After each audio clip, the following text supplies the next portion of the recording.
بسم اللہ الرحمن الرحیم۔ السلام علیکم۔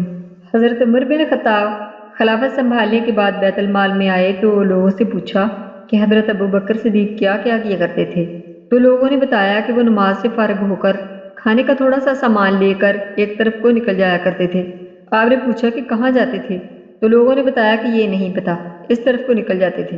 آپ نے کھانے کا سامان لیا اور اس طرف کو نکل گئے۔ لوگوں سے پوچھتے ہوئے کہ حضرت ابو بکر کس جگہ جاتے تھے، پتہ چلتے چلتے ایک جھونپڑی تک پہنچ گئے۔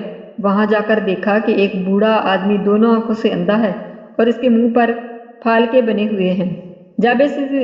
اس نے جب کسی کے آنے کی آواز سنی تو بڑے غصے میں بولا کہ پچھلے 3 دن سے تو کہاں چلا گیا تھا؟ آپ خاموش رہے اور اس کو کھانا کھلانا شروع کیا تو اس نے غصے سے کہا کہ 3 دن میں تو یہ بھی تجھے بھول گیا تو کھانا کھلانے کا طریقہ بھی آپ بھول گئے ہو۔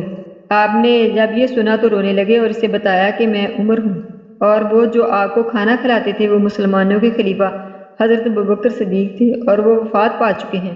جب اس بوڑھے نے یہ بات سنی تو کھڑا ہو گیا اور کہا کہ اے عمر، کلمہ پڑھا کر مسلمان کر دے کہ پچھلے 2 سال سے وہ آدمی روز میرے پاس آتا اور کھانا کھلاتا تھا اور ایک دن بھی اس نے مجھے یہ نہیں بتایا کہ وہ کون ہے۔ باہ والا کنز الاعمال کتاب الفضائل۔ آج کی میری ویڈیو اتنی ہی۔ اگر آپ کو پسند آئے تو اسے لائک اور شیئر کریں اور سبسکرائب ضرور کر دیا کریں تاکہ میری ہر آنے والی ویڈیو آپ کو جلد حاصل ہو سکے۔ اللہ حافظ۔